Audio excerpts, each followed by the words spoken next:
So it gives me the most delight and pleasure ever to introduce to you today a hawker from like Hawkes Cider, Mr. Simon Wright. Hello, how you doing, Mark? I'm All right? really good. I'm really man. good. Well, I'm happy that you've come in bright and breezy. Well, you have to, right? I mean, it's it's Thursday morning. It's, Brexit's just happened. Let's not Rabs go there. resigned. Yeah, let's not go there. We might get called. It might be like conscription or whatever. Like we might all get called in for a go in the government. There's no one left. Oh, I'm moving out. I'm moving. If that's the case. I'll just People's Republic of Brighton for me. I'm just going to stay down there. Yeah. So Simon, we're just saying there. You are founder, Yes. CEO. Yes, and then now MD of Brewdog cider business. So Right. guess kind of all three, but officially one, but I guess all three really. Yeah. You're just you. Just me. Yeah, exactly. That's all. Yeah, my little girl doesn't know anything different. I'm just dad. Just dad. Thumbs up. And then, so we've sort of bumped into each other before at the Beer and Cider Awards. Yeah. And then also Adam introduced us. So thanks, Adam. Thanks, Adam. We'll give you a wee shout back on that. So yeah, brilliant stuff. And then I was just really intrigued because cider's an interesting one that no one seems to have cracked en masse. And we've seen it from some clients that we've got as well. And so I'm just really interested to hear like your story, you're taking it, and also to try and convert anyone listening. If I can, I should have bought some cider. Yeah, for that, right? that'd have been great. 9:30 in the morning, and absolutely hammered. Drink responsibly. Yeah, exactly. Where should we start? Do you want to start at the start? Start at the start. Yeah, so I mean, yeah. Your journey. I mean, I think that it's interesting. I was reading something last night about this kind of, journey that a lot of founders go on, and about how they give up their cushy job, and I think it was Good Beer Hunting were writing about kind of how that story has been told many times in our industry, right? And I guess it's true. We do, we're in this slight advantageous position that, a few, 5 or 6 years ago, I got to the point of working at companies like ABI and Green King, who are like, big brewers, that I did do that. We did kind of park it all to one side. My wife kept working, and I said, right, let's go for this thing. I'm going to give it 2 years, and if it works, it works. If it doesn't, what have I won? What have I lost? Yeah. Really. And I think that's a lot of journeys that a lot of entrepreneurs, and I don't actually like that word, by the way, entrepreneur. I don't know why. I just it conjures up. Whenever I think of that, I always think drag. I always think everyone just associates it with The Apprentice and Dragon's Den, which does us a massive disservice. I think it's just that whole marketers screw everything, or it just gets overused, doesn't it? And then there's variations on. There's like mumpreneur and all these things, which is all fair enough. But it's so sad that it gets lost in the people that deserve to truly be called that. It just becomes it's like companies saying we want one of our values to be passion, or like everyone's saying that. So we'll try and come up with a new word. Yeah, we should. We should. So I just followed that kind of well trodden journey, I guess, on doing that, throwing it away. Starting up Hawkes. So Hawkes started up at home in 2000. The actual incarnation of the idea started in 2012. And actually, although we are now, set our sights on kind of, doing what we're doing in cider, I actually started the company as an alcoholic ginger beer company. All right, so this is always quite an interesting thing for me to readily talk people through, because I guess from a business perspective, it's that thing about how your business can and your brand can evolve really quickly, based on what you see are the opportunities, and kind of having a business plan and having an idea, and then actually kind of reassessing and working through that plan whilst it's in action. And I think that's the thing that I think a lot of people kind of get hung up about these days, is that they go, I've got this idea and I've got to stick to it. It's got to be rock solid, and business just doesn't work like that. It moves, and you see things, and I mean, for us, so the reason why we started Now Alcoholic Ginger Beer was because I didn't really have that much I didn't have any capital really, you know. I just had me and some ginger and some fermentation and some bottles, and that was about it really. And it was a bit, it was looked upon, I looked upon the market and I thought, right, well, yeah, cider's big, craft beer's doing its thing already, because by 2013, 2012, 2013, beer was already, already off. It was already going, And then I just thought, right, well, can I do this brand called, I think you can probably mention it, Krabbies? Can I do Krabbies, but can I do it better? Mm-hmm. And can I do it local? And that was the start of the brand really, and that's how the name Hawkes came around, because this idea about hawkers and street sellers, and actually Victorian London was all about on the streets. They sold ginger beer on the streets of London. It was a big thing for hawkers to sell, Yeah. And I'm, well, it's funny, I don't call myself an historian, but I did do a degree in history. Right. And part of my dissertation was on Victorian history, and out of that I kind of knew that and put the two together, and that was a semblance of where the brand came from. Yeah. And then out of that, that kind of ethos about what it means to be a hawker, that's kind of stuck with the business the whole way through. Mm-hmm. And that's the truism that runs through this business today, whether or not it's ginger beer or cider or anything. But as a brand and as a company, that kind of idea about being kind of scrappy, just getting out there, getting it done, learning on the job, being a bit loud, being a bit, do you know what I mean? Getting heard, trying to punch above your weight. Yeah. All those things are things that are, woven into to Hawkes today. So it kind of started off as a ginger beer. We're really lucky that we got, after about 6 months of being there, we got taken up by a big company who wanted to kick out the incumbent that I just mentioned.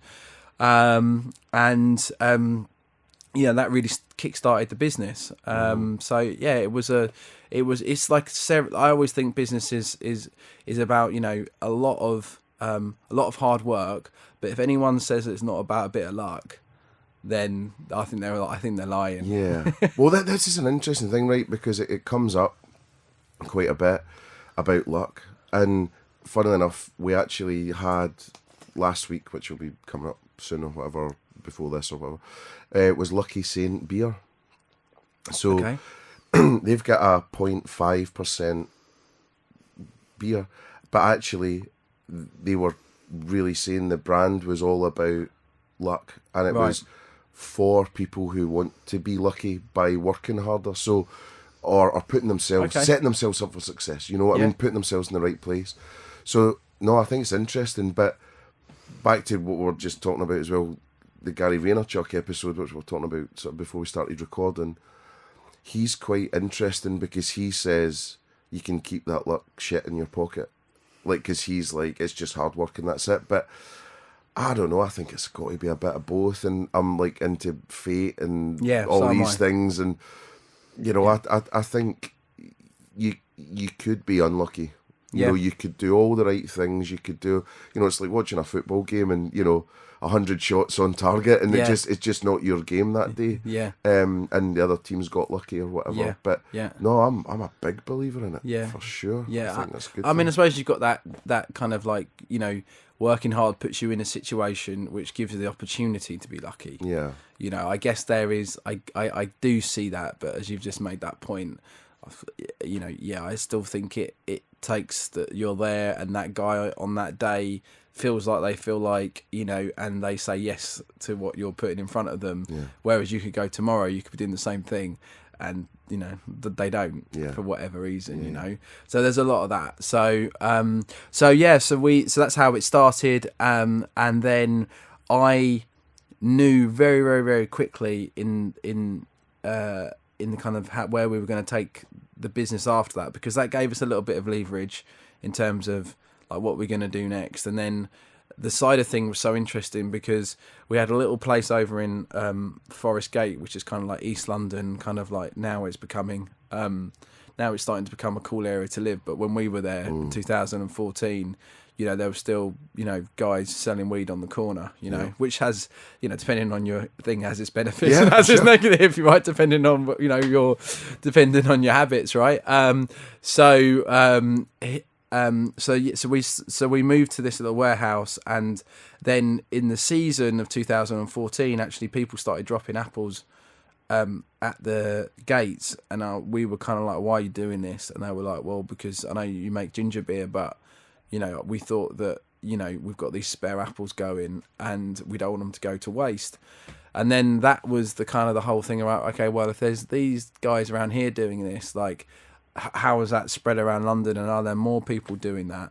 And then that was the kind of light bulb thing, and light bulb moment that was a bit like, actually, it was quite a cool little idea there about taking apples from people and using them, and how do, you know, and what does that mean? And that's where the idea of our first cider brand called Urban Orchard, that's where that came from. And that was then our real kind of like light bulb eureka moment, which was like, yeah, actually, not only is this a kind of a cool purpose thing that we're doing here, but then it made us reassess the whole of the cider market. And, you know, I was just blown away by how big it was in terms of how many, you know, in terms of the size of, you know, the financials and the volume and how much is drunk, but how its craft moment hadn't happened. No. And, you know, there are reasons we'll probably go into, you know, we'll talk about in a bit later about why I think those reasons are now that I'm really firmly in that kind of world. But it was just that kind of like pure naive look at it, saying, well, you know, there's no real craft cider thing going on. There's no London cider company. There's no one making real volume of cider in London. You can't see and touch cider in London. And this is like, you know, this, you know, in all purposes is kind of where stuff happens here, right? So it was like, well, why is every bloody arch in East London converting itself into a brewery, but no one's doing cider? Yeah, and it's that thought where it's like, you've got, you know, if you could get 1% of that market, or, you know, it's those kind of thoughts, isn't it? And just that would do nicely. Or, you know? Exactly. It's funny you say about that 1%, because even now, you know, the business that we've become and the business I think that we're going to be in the next few years with our kind of new partners, that 1% is what we're after, and it's still that 1% because it's still such a big number. Yeah, you know, and it's just funny now that we think that that's potentially achievable, but yeah, I mean and I think that's the whole thing that amazes me about our industry as in cider, is just that you know, people will say to me still to this day, like, who are your competitors in that set of, like, you know, small kind of, you know, growing kind of, you know, in inverted commas funky cider brands? And there, to be honest with you, there still isn't enough.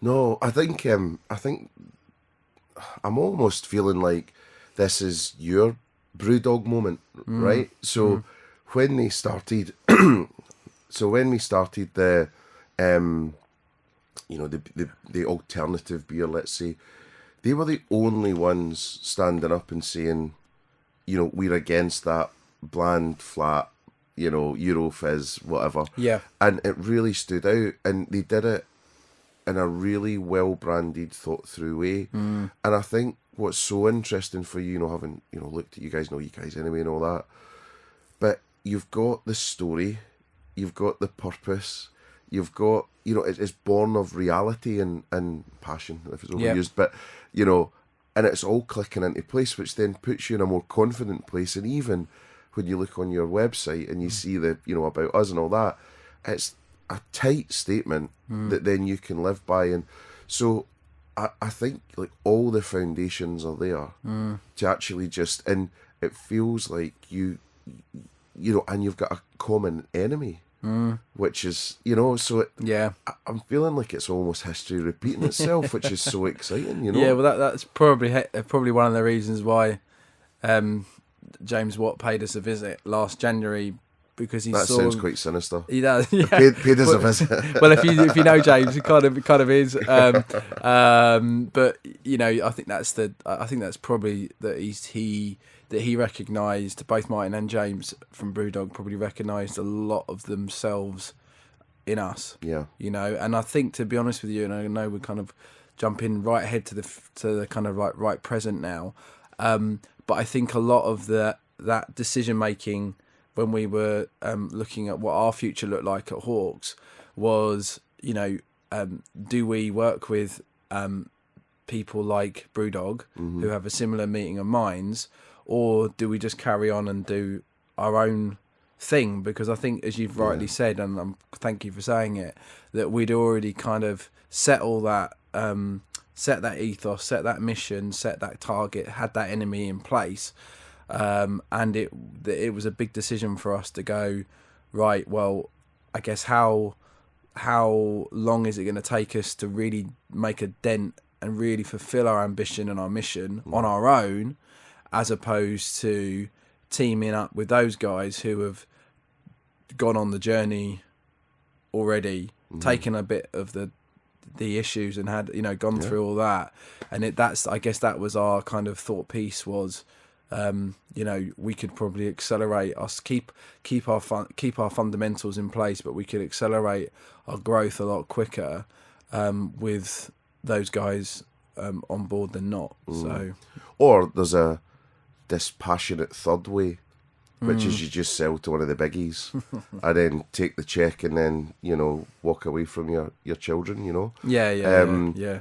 Which is, you know, hard as well. I mean, I think there's the right intent a lot of the time from the bigger companies, but then you just get lost in the mire sort of thing. So I think it feels like a smart choice. Yeah. And then, so going back to, you know, you sort of before, you know, you were doing this. So what about AB InBev and lessons learned, and, you know, what did you take from that experience? And I think that one of the things that I say to people now that work for me is that you have to make, in the early days of in your career, I think you think it's important to make a decision, like what do you want from your early stage career. And I think that at the time, like the whole kind of like startup on, you know, entrepreneur and craft beer, when I was there, you know, what was that, 2000-ish 2001, like there wasn't that much around, so it was like you're going to go and work for one of the big guys. And I actually still think there's a hell of a lot of benefit for people to go and spend time working in a really big business, because what they do is they train you, they give you the fundamentals, you know. So for example, working for somebody like ABI, what you don't get out of that is a passion for the liquid, right, you know, but you get an amazing passion for brand, and you learn how to you learn the fundamentals of what it means to build a brand, you know, and you become you become, in a sense, if it's a good thing or a bad thing you can tell me, but you become a marketeer essentially, you know.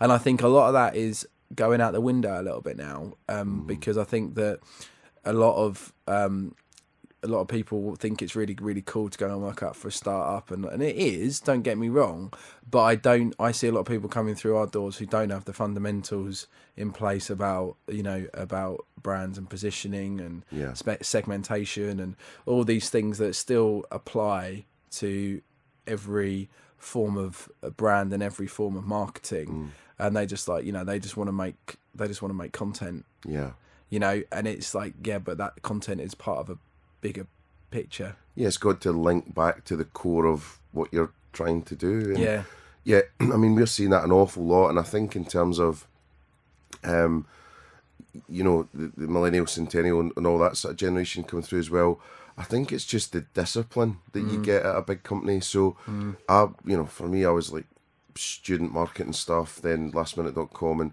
wildly undisciplined the whole thing.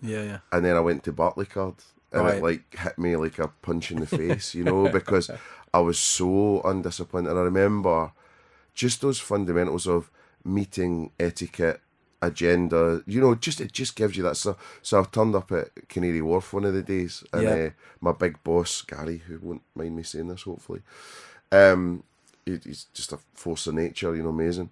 And it was my first day, I think, down at the big place, you know, and I said, where's this meeting? You know, where's this room? Do you know where this room is? And he goes, it's your effing meeting, mate. And do you know that way it just sharpens you up to Yeah. go, yeah, I should have known that. I should have been prepared. I should have, you know, and, you know, love it or hate it, and some people thrive in those cultures. It wasn't for me longer term. Yeah. But how to get stakeholder engagement, how to table an idea and get it up the ranks into being an initiative. It was almost like lobbying in government or something. But I think you're right, is that for you know, younger people or starting a new career or whatever it is, actually being smart and figuring out what do you want to take out of that experience, rather than I'll just go along for the ride and get a wage and drink away my weekends or whatever and forget about it. Definitely, yeah. I mean, and also as well, it gives you, you know, it gives you an insight into the world that you want your brand, if you're going to go and start a brand. So I always, 100%, you know, I'm from a family of, you know, I'm from a family-owned business, you know, so we've only ever had that kind of influence in our lives. So for me, it was never really about, am I going to have a long-term career, you know, working for somebody. It was always about, what can I take from it to help me to make the best of the business that I'm going to start. And I think that if you've got that in mind, and you know what, even if you don't end up going to run your own business, you still have kind of had that thought process. So the way your work ethic, the way you're thinking about stuff as you climb through your career, you know, I think that's invaluable. And then going to work for a startup, you naturally kind of, you know, you have that gravitas in the sense of, like, people will listen to you because you've got the experience as well of going of doing it the other way. So look, I mean, I think now is, you know, I think people are coming into the world of work are so lucky because they actually have a choice, you know, like that. Whereas ours was a little bit like, you can go and do something, but you're probably going to go and work for Diageo or InBev or whatever. So yeah, for me, out of my, you know, Green King, which was next, was kind of a little bit of a stopgap, really, which was more about learning about product, really, because you know, there it was about, you know, you got a brewery on site, you know, that was beer, obviously, but that was really about, you know, you were really hands-on in terms of the production process and all that kind of stuff. So again, that was a bit of a filler for me as a kind of learning gap, to learn a lot about that kind of production process and how that works and how you manage that, to then, I guess, give us a bit of a well-rounded view of what I was going to go and do at Hawkes, really. Yeah. So, And were you based in Bury St Edmunds? Based in No, I was based in London. Right. So I was, you know, look back now, I'm thinking, Jesus, what was I doing? You know, I was doing there and back from East London. I was doing that drive there and back for 4 days a week, and I stayed over one night. Yeah. So, like, you know, you look back then and you kind of think, you know, I was doing, you know, you're doing 200 miles, you're doing 200 miles a day, you know, just to get to work, which now makes me shudder now. Yeah. You know, and I used to wear a tie, you know, you had to wear a tie and suit and tie and all that kind of stuff. And again, I kind of think now that my wife says that, you know, me and my wife have been together since we were 19, and she'll even say to me, like, it's almost like you've kind of shed a skin as soon as you started your own business. Yeah. Like, you became, you know, she was like, I like you. I liked you. You know, obviously I liked you, otherwise I wouldn't have married. Yeah, I hope so. Yeah. But it was like you shed a new skin when you started your own business, and you became the person that you wanted to be. Yeah. You know, like that butterfly moment of like, kind of, I know it sounds a bit pretentious, but it really was. And I think back now and I think actually, it was, because it wasn't about suits and ties and shit like that, you know. It was, you know, it was about just getting on and just doing your own thing. So, but again, it was a good experience. So, but I think it makes you feel sad in a way that with bigger companies, you know, all over the place, people aren't allowed to be themselves. Yeah. You know, or, you know, they're not brave enough and you conform. And so I remember, you know, I was talking to one client, and, you know, she was very cool and like very indie and all that stuff, but then had a sort of look for work. And also my wife, which, you know, she used to work at BT, and she never used to wear her engagement ring. Really? Because worried. Did you delve into that? Well, I just wanted to get it down to pawnbrokers and get the money back. I was like, that was a whole student loan because we've been together since 16 and 18. Yeah. And so met at school and all that. But it was just like, do you know, that's sad that you felt that you couldn't wear. I don't know if I think it was anything BT were doing. It was just she felt like that. So engagement ring means then marriage, then probably means family, means time off. Yeah, that's a good point. And you're stunting, which is horrendous to think. Hopefully things are changing a bit of time. But she also worked in HR. Yeah, right. So she sort of, But yeah, I remember seeing it one of the times I was down visiting because I was Glasgow for a while and she was Milton Keynes. And I was a bit like, And then she kind of said, like, fessed up. And I was like, something going on you want to tell me about? I always remember I never wanted people to know how old I was. Right. And like, I look back on that now. Jerry Halliwell. A little bit, yeah. But I was always, because good thing about AB InBev as a company is that they do accelerate you quite quickly, even that you're young. However, you always felt that if someone senior to you took a view or knew how old you were, or you were trying to give a bit of gravitas, it would have a negative impact on their perception of how serious they should take you, because although you're doing that job, you're only 25 or whatever. So what do you really know? And I think that's a bit of the corporate culture. And I think you're right. It is sad, but then at the same time, I think it's like the ecosystem that we live in is that not everyone wants to be, and not everyone can be as lucky as us in terms of, like, not lucky, but some of them people just wouldn't be able to exist outside of that framework. Because some people, unfortunately, I think, are born to conform, and they are comfortable with that because it gives them a sense of being within something else that's bigger, and whereas it's to me I hate that. I hate that sense of feeling comfortable, because as soon as you feel comfortable in this thing, then I think you're done. Well, I think again, going back to the Barclaycard stuff, it was very, like, materialistic, and it was all about what car you had, what watch you had, and even when we stayed up in Milton Keynes, it felt a wee bit like that. So I think it's just Milton Keynes, where corporates go to die. Right? So we lived there for 15 years. So I know my H&V roads and roundabouts, but there was a great thing that they were trying to make it like the new Silicon Valley kind of thing. Right. They might get there still, but I had a T-shirt that said Milton Keynes, City of Dreams. Loved it. Exactly. No sense of irony. No, I loved it.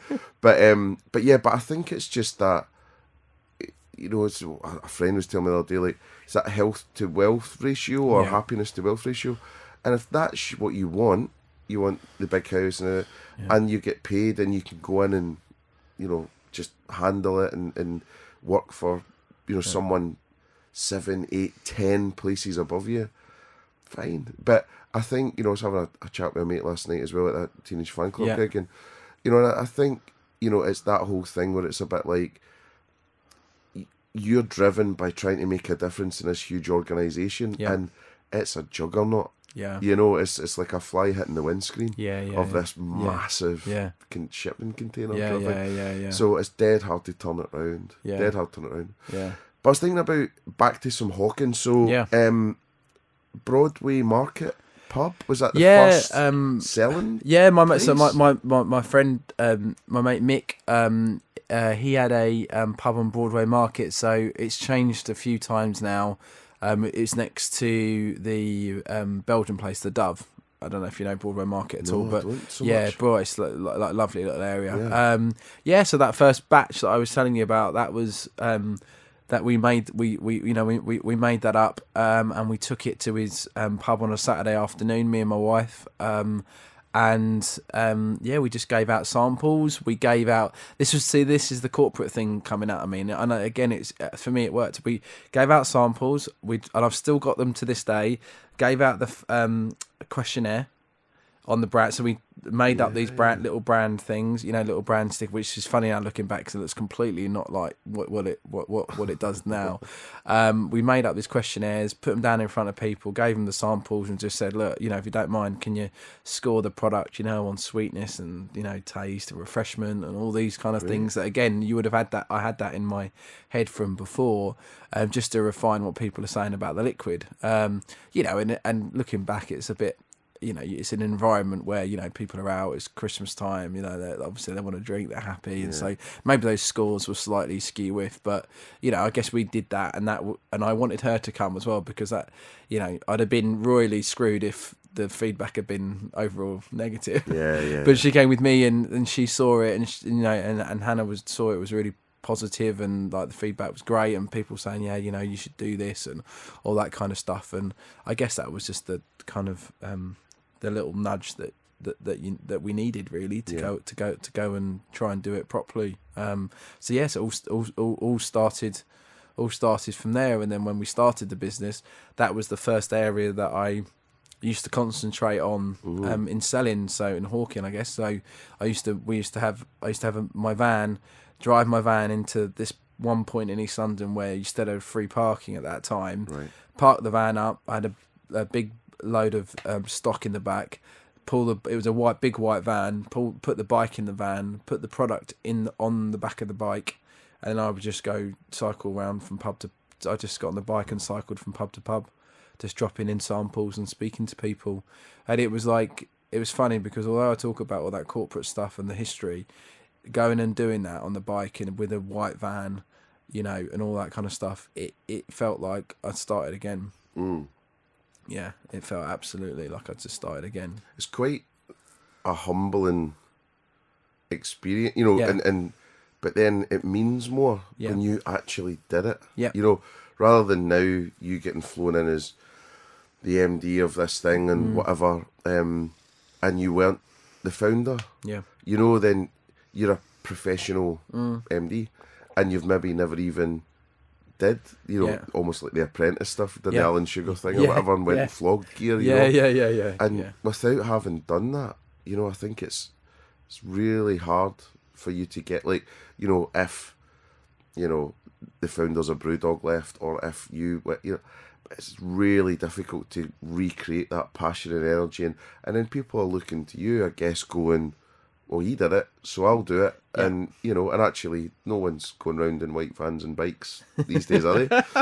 Well, I don't know. I think, I hope so. I don't know. I mean, I do hope so. I mean, I guess that's the thing. But in your business? No, not in my business. But I think that's the thing that annoys the staff, my staff, a little bit as well, because unfortunately, you do take that view of, I've done that job.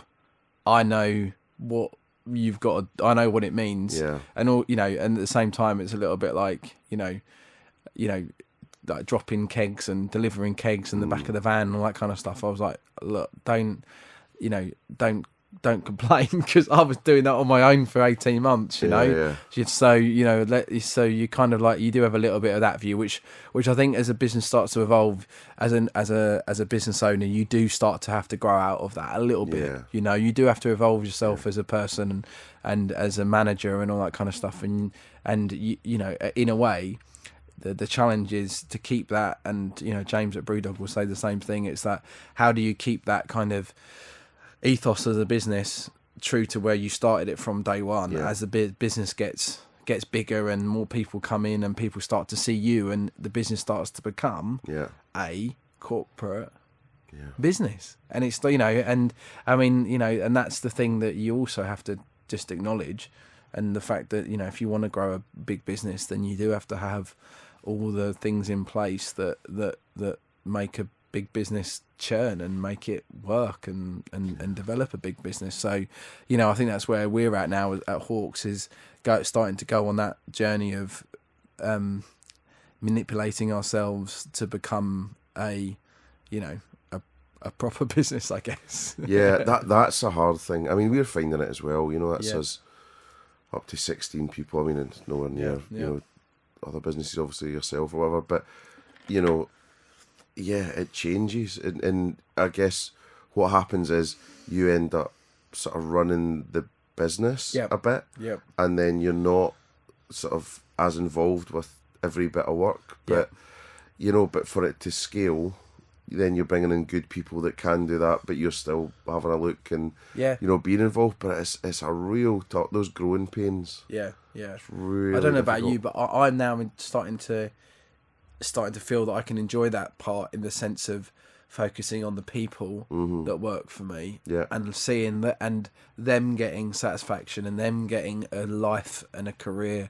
out of what you or I or anyone has started. And that's the bit that I think now that we're starting to move into, and that's the bit I'm enjoying is seeing people kind of grow and are out selling my product, or and seeing them be passionate about it, and that's, I think, the next natural evolution of any kind of startup business, I think. I think I'm just a bit of a control freak. I mean, terrible. I mean, it is. I mean, The worst. if that leaves you as a founder and owner of a business, if that does leave you, then again, you need to go and do something else. But I think that thing of trusting, of trying to at least give people the opportunity for them to prove to trust you, if that makes sense. I think that's the thing that you still have to let people go on that journey. No, it's definitely a different focus and a different skill set and mindset, and it can be it takes up a lot of time, but it is worthwhile for sure. Definitely. And what about so M&B came along, and they sort of put yourself in a position of luck, and I mean, M&B came along in the early days. That worked with them. We still work with them today. They're still our biggest customer today. They're great people there. They've always been switched on to craft and to kind of what's happening in the market. So again, the challenge now is not just to get the product in there; it's to actually try and make it work. In all, in that goes to be said whether or not it's the product going into Sainsbury's or going into other supermarkets and going into export markets. Now it's actually about, you're a brand now. You're a thing. You can't just rely on that. We actually now just can't rely on my story to assume that people are going to pick it up just because some guy started it in his kitchen. Because that story is, again, as I said, I'm well aware that I'm the first person who's ever done that. You know what I mean? So you can't play on that now. That's opportunity now is to make a proper FMCG cool, craft brand, and that's kind of what all that gave me the opportunity to do, I guess. So what about the cider market then? What are you sort of seeing? Just it's funny, it's just came up quite a bit in the last little while, and I remember, so the thing that I always think about's the Euston tap. Yeah. And cider tap. Yeah. Euston tap rammed, cider tap not so much. Yeah. And also, smart people went there because you could get served, right? So, you're saying it's a big market and all that stuff. So, what's going on in the cider market right now? Yeah, that's right. This is it now. See, we'll get raring now. You've got me in my passionate moment. If I swear, I do apologise. No, do it. I'm not allowed to. No, I mean, I think that I know that the cider industry is in exactly the same place as what beer was, early 2000, right? Now, can it or will it get to the point of where will craft cider get to where craft beer is? There are actually quite a lot of different reasons why it may struggle. In terms of size, obviously cider's a smaller market, and obviously the way that cider is made, and you can't. We proved that you can make it pretty much every week, but that does limit you to a sort of style that you can make in cider, right? And this is the thing that actually all the massive companies have, for reasons that obviously commercially benefit them, they've just completely ignored to educate the consumer about what cider is, right? And that was our light bulb moment, was actually we've got to go right back to the beginning. We've got to build a cidery in the middle of London so people can actually come down and understand what cider is and the process of cider, because people understand that, yeah, okay, cider's made from apples, but they don't, but apart from that, it's lost, right? Whereas cider is the way that you make cider is the same way that you make wine, essentially. You know, you're pressing and fermenting a fruit, and people just kind of don't really see that. Whereas wine's done a great job of, you know, talking about grapes and varieties and areas and terroir, you know, all these things that cider just hasn't done yet. And we're coming up to a pivotal moment, I think, very, very soon, where it's either going to work or it's not going to work, right? And I think, quite selfishly, we'll work regardless, because we have a strong brand, we have a strong identity, and in a way, if we're the only ones talking about it like this, and we've got the kind of the growth and the you know, the kind of, again, the brand that we have, then we'll probably win out. But I don't want that to be the case. I want it to be a proper craft cider category. Like you've said about your Euston Tap there, it was almost too early in its evolution. You know, it got there a little bit too early. And I think that if you think about the size of the UK cider market, so the UK cider market is about 8 million hectolitres, which, if you just take my word for it, that's a lot, right? In the next market in the world is about 4 times smaller. Then I think it's South Africa is the next biggest market for cider in the world. US is coming up a little bit now, but that shows you how big this market is. But but that's how underdeveloped it is. The fact that if you have a cidery or you have a dedicated cider bar in the biggest cider market in the world and it's not working, what the fuck's that about? What is that? You know, what is something fundamentally in the foundations of the UK cider is wrong. Right. And one of the things that again I was saying we haven't done as a category is we haven't spoken about how good cider can be and what cider really is. And actually that goes back to the big guys, and I'm not talking the Magners, I'm talking the guys below that. Some of the old traditional family institutions, the ones that are actually pretty big, you know, they're part of a little conglomerate with Heineken and some of these other brands, and it's almost in their interests not to support the smaller market. And cider hasn't got itself together where we're fighting as a unit together against the big national associations.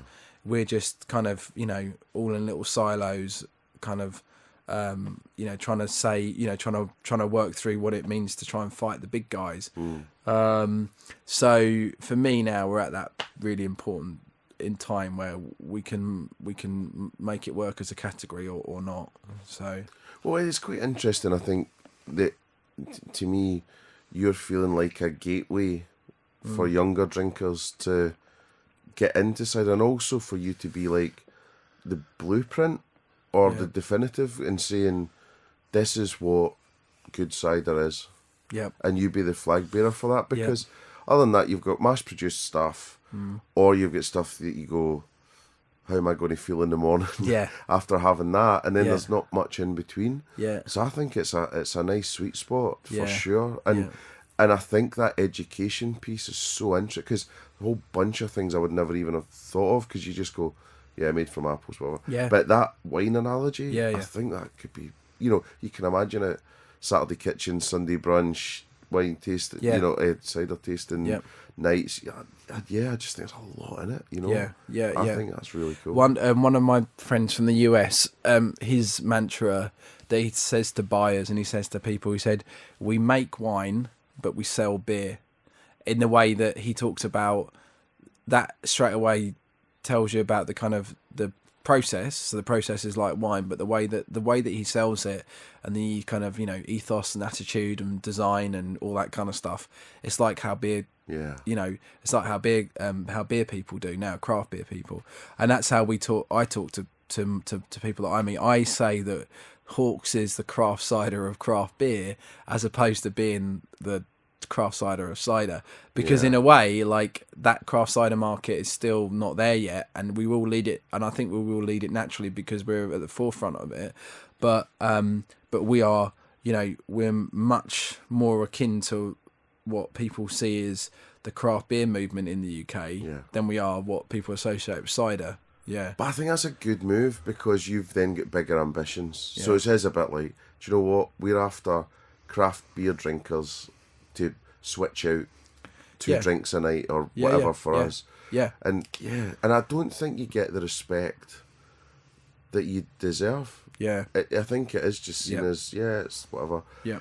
So, I'm just thinking this kind of respect the apple sort of thing. You know, there's just something in that. That's a good message. Just absolutely. Respect the apple. Respect the apple. And again, I think that's the thing that, you know, when we're working with brewdog and stuff, it's about also going that journey with those guys and making them understand that that's really, really important, you know. And that's, you know, because the reason why they got in bed with us was because we make great product, and we're passionate about where stuff comes from, you know.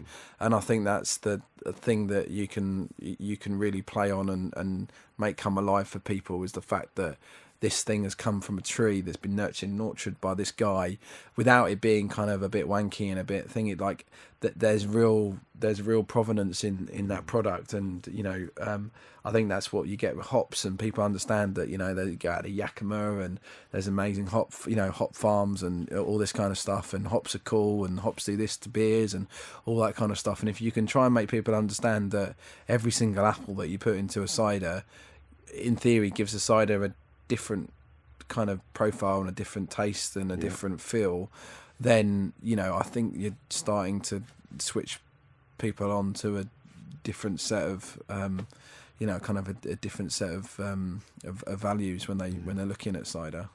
And what about the brewdog call, or what happened? It's funny, we just had this big event on it was Metro Mayhem. Yeah, I was meant to be going, but we were away. Yeah, no, we should.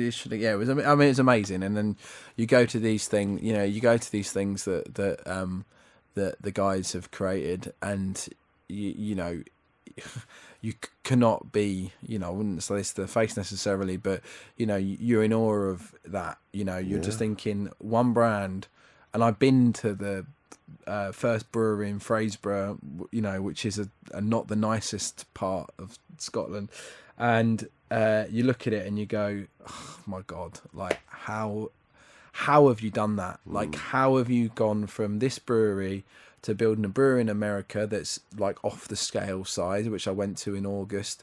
You built a brewery hotel, you're building a brewery in Australia, you know, you've done all this stuff just from essentially a beer. I know that sounds a bit thingy, but that is essentially what it is, you know. And I've always, in a way, before I'd even ever met them, I looked up to the way that they'd kind of positioned themselves from a brand and from a brand perspective, really, in their market. So it's not a coincidence that we bought a lot of that kind of feeling and attitude in cider. Was born from what the guys had done in beer, really. You know, and I said that to them. But anyway, the way that the story came around, because I was telling this story on Saturday. Sorry, I brought it up because I was telling this story for the first time, really, to some people on Saturday at a talk, and you know, it was really funny because I just before Christmas. One of the people that work for me came into the office and said, I don't know if this is a mistake, but somebody's just bought £700 worth of merch. And I was like, well, yeah, it's Christmas, but I don't expect us to be selling £700 worth of merch to one person. And I was like, well, what have they bought? And they were like, they bought everything. And what do you mean, like everything? I mean, like literally everything. We have nothing left. They've bought everything, right? So every T-shirt, every product, every liquid, everything that we hat, bobble hat, everything. And I was like, give me the thing, give me the order. And look at the order, and it's got, you know, Bethany Burns, Ellen, you know, Brewdog, you know. And I'm like, right, okay, well, Jesus, I mean, we've been knocking on the door to David McDowell, actually. Tell him when I see him, because I always tell him the story of like me sending him emails and him basically ignoring me, saying, oh, we know I've actually got a video that I need to show the guys at some point. I'm too embarrassed to do it now, but we made a kind of like mock video to try and get their attention, to try and get the cider in the bars. I do need to show them that. So I was thinking maybe this is just them testing us out to whether or not they're going to put us in their bars as their cider. Yeah. So, so that's how it started. And then Christmas came and went, and then January came, and then I got an email popped up on my inbox, James Watt. And then obviously I'm thinking, okay, now this has got my attention, because I've never sent him an email, and his email is I can't just say no. So anyway, so his email pops up, and it's like, look, hi Simon, bought a load of your merch before Christmas. I'm thinking, yeah, you did, thanks for that. That was a good little bonus. Yeah. Bought a load of your merch, like, love your product, love your brand, like, can I come down and have a chat? Wow. And I'm thinking to myself, I've been watching Brewdog on Instagram and stuff and follow them like really closely. And I know at some of their bars, people were talking about that they'd added cider on trial, and it was their own cider. And it turns out they wasn't very good. But I'm thinking to myself, oh no, he's going to come down and steal all of our ideas and try and drag some like little snippets out of me.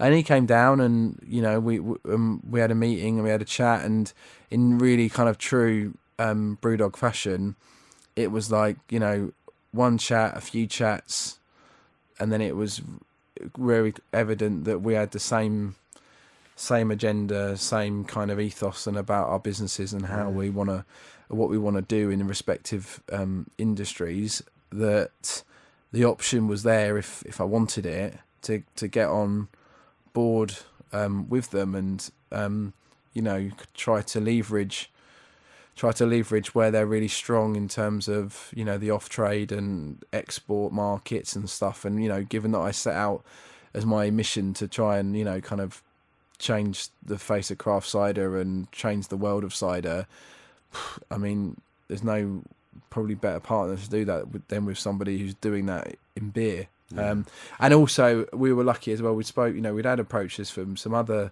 I would say, more corporate drinks companies and stuff, and it was just felt that dealing with one guy and dealing with somebody who just got it and gets what you're trying to do was the way to go, rather than suddenly dropping yourself in a big corporate business. Yeah. No, it didn't make sense. I think it seems like the perfect marriage. And you've got some merch on today as well. So I've always got merch. Yeah, well, I'm meeting one of it. We are out hawking today, so we've had a few new salespeople join, and today I'm out with one of the guys on beating the streets of the West End, I think, trying to sell some cider in November. So he's got a hard task ahead of him, I think. He'll be sweating. Good luck to Adam. Yeah, good luck. So I was also thinking about, just where people can get a hold of you. Yeah. So where? Well, can you obviously the first thing that I would if you live in London, I know it sounds a bit of a salesy thing, but it come down to the Cidery first of all, because if you can, it's on the Bermondsey Beer Mile. Mm-hmm. So it's like, don't just come down for us, come down and try, all the amazing different beers that are being brewed on that mile. And I think there's about 7 different breweries on that mile now. It's unbelievable. It's a real day. Come down, try all the products that we do there. First of all, see the press, see the tank, see the process, and then actually outside of that, I mean, we're in the on trade, the pub side of things. We're pretty well distributed now. We're just trying to get to the point where we can get on kegs. So we're in quite a lot of bars in London, and then from a supermarket point of view, we're very pleased to announce we've just had got a big listing in Sainsbury's happening, which is in November, which that starts in like next Monday. So that'll be on the shelves of pretty much most of the Sainsbury's in London and down in the southeast. Same for Waitrose. We're already in some of the Waitrose in the southeast. And I think you will 100% over the course of 2019 start to see us really infiltrate that side of the market, because we've never done that. We've spent the last 4 or 5 years building the brand in the on-trade, building it in pubs, and then that's why working with Brewdog made complete sense, because they're the other way around. They're way more prevalent in the supermarkets than they are necessarily in some of the pub scene a little bit. Well, they are in great pubs, but obviously they're really strong on the supermarket side of things. Well, it's so striking, right? I mean, even, I was at a gig last night, and the back bar in the fridges, just the big silver bullet cans for, I can't remember what it was, Pale Ale or something. Punk, was it? I don't even know if it was Punk, but it was just silver and Indie, black. Indie. It would have been Indie, yeah, silver and black. But I was just like, it just looks so... It reminded me of the old Sapporo cans you used to get. Yeah. You know, the ones that you couldn't really crush. They were just so like robot, sort of robot Japanese thing. Yeah. But no, they've got the packaging nailed, haven't they? Yeah. I mean, that like all that kind of stuff. They've been able to help us already, with some of our packaging. So we've done a little bit of a rebrand. Just to kind of focus on, what's important for us as a business. So already that insight they've given us has helped the brand on a little bit. But at the same time, I must say, they also and we run ourselves as a complete independent business, and I wouldn't have signed up to it really if I felt it was going to be any other way, because as a founder and owner of a business, if you're not running your business, then there's no point in being there. It's a nightmare. Yeah, because you always see it go wrong. It's like you're romanced up until marriage, and then you become an abused partner. And it's just like, it's not good. No. It's just horrendous. And there is always that in the back of your mind, I think, as a somebody who goes, moves their business on to another big business, and I think you had Charlie in last week, and obviously his draft house has done the same thing, but I think probably for me and for the guys, I think, I am still quite central to that development of the brand. There's this, a good thing or bad thing is that my DNA is still woven into it somewhere, and until the day that I feel it's not, then we'll keep hawking it, I guess. Nice. Yeah. Nice. And then, last couple of things I was thinking about was, there's a lot of collaborations going on and taproom takeovers, and are you kind of getting involved in that sort of stuff? Yeah, definitely. Yeah, again, talking about being the craft cider of craft beer, that ethos is like something that we try and do all the time. So the thing for us is with takeovers, is a lot of people only entertain that for cider more towards the spring and summer, which is completely, again, a massive problem that we've got to solve, because Magners basically had brought this thing around in the UK that cider is linked to refreshment and only a refreshment. Yeah. Sun's out, I want a cider. Sun goes back in, I don't want a cider. Yeah. It's that simple. Mulled cider. Yeah, your mulled cider, which we're pushing today actually. Yeah. But so tap takeovers are absolutely collaborations with other cideries and with breweries is a massive thing on our that we've done already and on our agenda. So we actually launched in the UK a product called a Graph, which is a hybrid beer and cider that are co-fermented. So it's not a snake bite. It's not a snake bite. Like everyone goes, oh, what is it? Snake bite. Diesel. Yeah, exactly. No, it's basically just as you're pitching the yeast in the wort to make the beer, at the same time you pitch the yeast and you pitch the apple juice in the same tank, and you let the two work together. And it's so interesting because depending on the different malts and the different style of beer you're trying to make, and then you combine that with the different varieties of apples that you're using as the apple juice, you get every single time we make that product, we get a completely different taste profile. Some have worked and some haven't worked, but that's part of the fun, right? But it is fun. It is good. It is really, really fun to do that. And that whole collab thing with other cideries as well. So we've done one with a guy called Tom Oliver, who is like the kind of godfather of UK craft cider, a beautiful man inside, beautiful man inside, and he so we made a collaboration with him called All Made Equal, which was us basically creating an in-house blend with the apple varieties that we use, and him doing the same with the apple varieties that he uses, and basically fermenting them and blending the two together.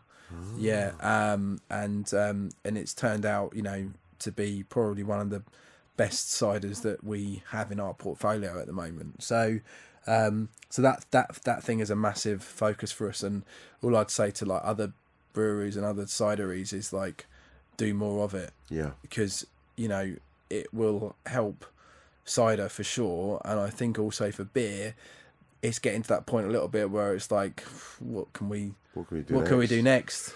Well, on that point, cannabis beer, cannabis cider. Well, yeah, I mean, look, happening? I don't know. I mean, I'm fascinated by the whole cannabis thing. Really obsessed by it. Yeah, really? I think that given the fact that we've already seen that, medicinal tea, what is it, the T8, whatever the CBD stuff. CBD stuff, yeah. Given that's starting to even come out over here in terms of medical usage and stuff, I do think it's a kind of a stage thing that will end up happening. It's going to happen, isn't it? I don't know when. I mean, Canada's just throwing it out there and just like sold out, didn't it? Like the whole country had none left, which then would create a black market again. I know. So it's like, I know. Well, they've got to get those farms going, but I mean that's a stroke of genius, really, because you just can't fight market forces. Yeah. And this is slightly off topic, but that whole kind of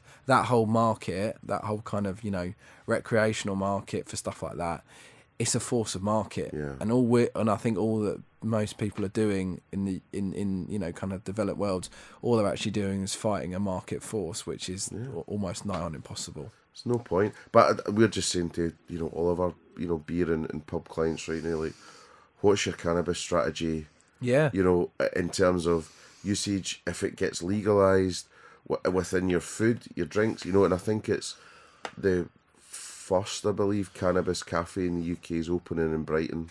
Where else? Of course. Soon. Might Really? even be open. Yeah. Really. Yeah. Yeah, I mean, I'd love to look into legality. I don't know what the legalities are yet on trying to make stuff from it, but, maybe we'll do a little personal batch. We'll get those guys that were on the corner. Yeah. See if they're That's still right, around. they're still there. We're yeah, back I in don't know. business, lads. We're gentrified now. I don't know. Probably have moved on to down the road, but yeah. Within a sprinkled in a Pret sandwich. Yeah. And then what about brand copyrights and all that sort of stuff? Because I feel, maybe I'm wrong, but in the craft beer market, craft lager and all that, I think it's the Wild West. Yeah, I know what you mean. Like, how many pastiches, rip-offs, copies, inspiration by whatever brands that are out there, you're thinking, Christ, you're one day away from a loss that's going to screw your entire...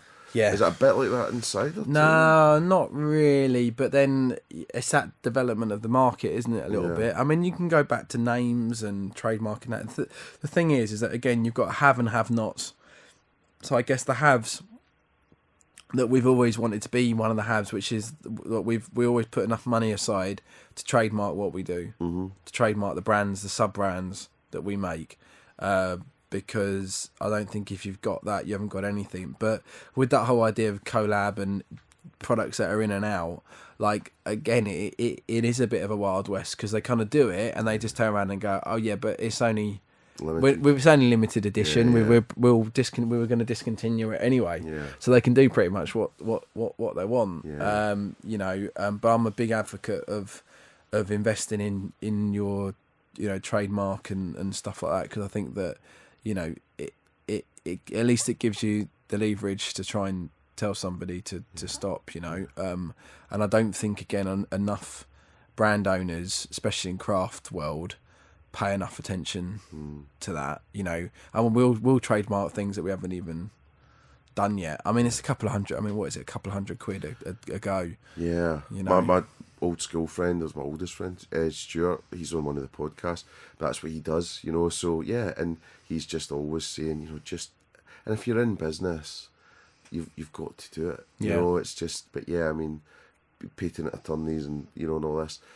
I know it's a wee bit of extra spend you might not want to do, but as you say, if someone came in and said, I own Hawkes as a thing, oh shit, you're done. You're screwed. Yeah, you're screwed. I mean, our biggest thing, which everybody, you know, again, it's hard to do, but, you know, if I could go back now to the start and I had the money, then you'd invest in it as much around the world as you can, because the world now, as soon as you put something on Instagram, that's the world. Right? That's the world, you know, and that's the thing that you need to. Sometimes people say, oh, well, I'm not going to create a brand because there's already a guy up there who's already done it. There is a little bit of that, I think. But I think in general, you know, it's a bit of a loose argument. It's a bit of a weak argument to say that. So I think if you've got the cash, invest in that kind of stuff for sure. Yeah. And then I think there's a few champions of cider, right? Like worldwide now. So ciderologists. So do you know? Gabe. Yes, I know Gabe. Such a lovely man. Yeah, he's some moustache as well. Oh yeah. It's beautiful. But don't tell him. Don't say it's part of his look. He just wants the moustache. So no, I mean he's a massive advocate for the whole industry, and you know he's fortunate to go around the world and see different things, and he's a fountain of knowledge when it comes to cider. And I think he's on Sunday brunch this Sunday with I think he's got one of our products on there, which is awesome. He's going to talk about, and I think that there needs to be more people like him. But I always say it's a reflection of the cider industry state today that there's one guy that we're talking about, and it's always Gabe, right? And that's amazing. It's good for Gabe, and that's the way it should be. However, it's like us. It's not a category if there's one Gabe. If we're talking about beer and craft beer, you sit here and talk about Pete Brown, Melissa Cole, Mark Dredge, Roger Protz, all these kind of Matt Curtis. You start talking about all these people, right? And that they're all the ones talking about it 24/7. That's what they do, and we just need more people like that in cider. Basically, so if you've got an interest in cider, start tweeting about it. And I think the other thing is just from the Beer and Cider Awards side of things as well. Again, if you make a cider, get in for the awards, because it's always underrepresented. Definitely, beer entries are thick and fast, cider not so much. So just enter for something. You just never know. No, absolutely. And even if you get nominated, you can, you'd have a great chance at the moment, because it's still so underrepresented. People aren't getting in. Definitely, do it for sure. So, last thing I think before I'll let you go and hawk about is, just in terms of, two things actually, tips for people starting out a business. What's your sort of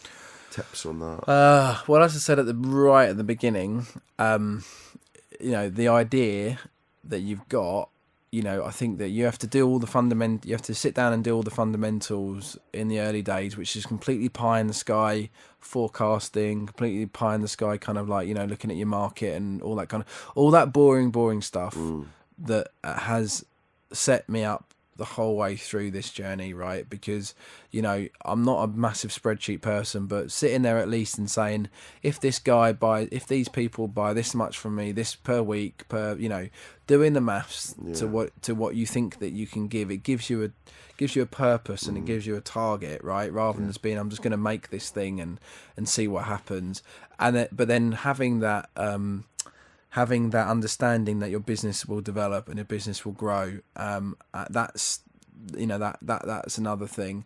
And I think the other thing is, which is what we're doing today and what we do every day, is you just got to put all kind of like preconceptions about money and stuff like that. You've got to park that, right? Because I'll be honest with you, and I think a lot of people would say the same.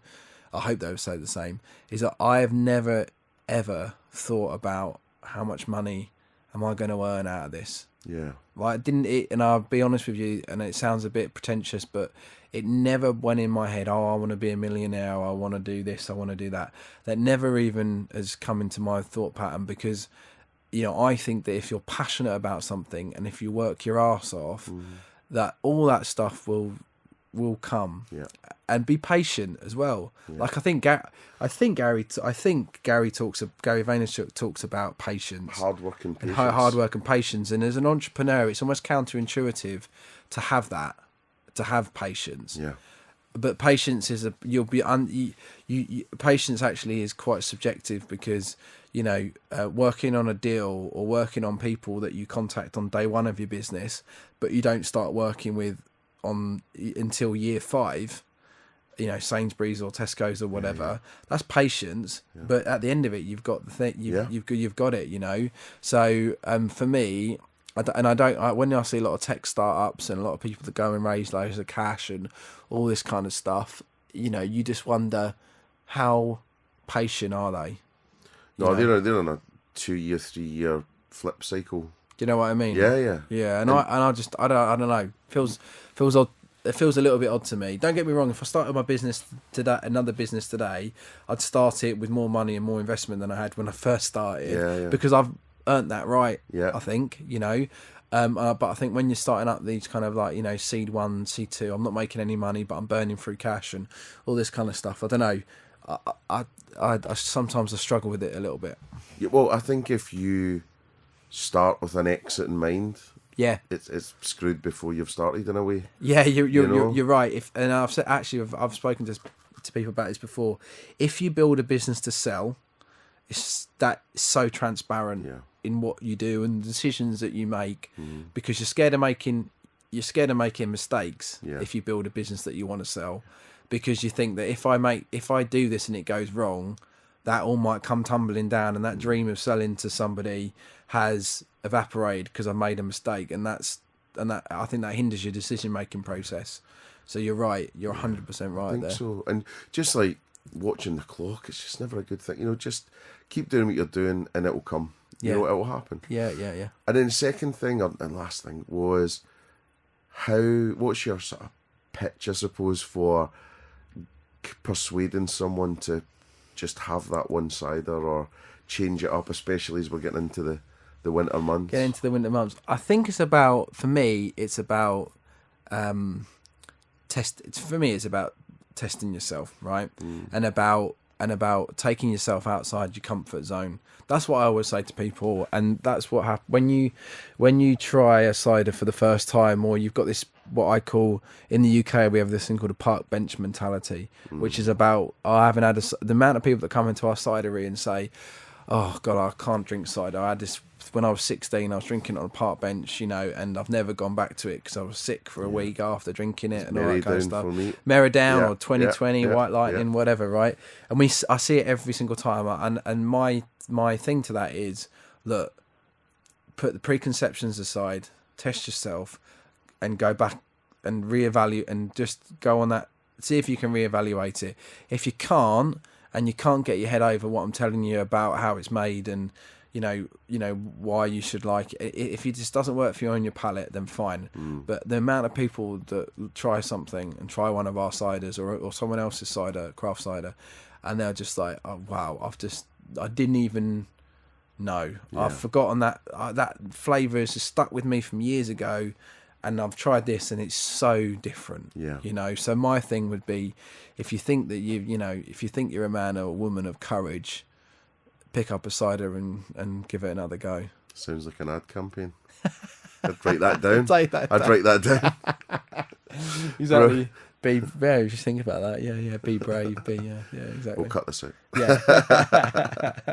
Well, listen, thanks so much for coming in. No, thank you. It's been brilliant. It's been a real nice chat, and I'm just so happy to learn much more about what's happening with you, cider in general as well. Come down to the cidery for sure. Yeah. See what the time is. Good man. All right, brilliant. Thanks man. A lot. Cheers.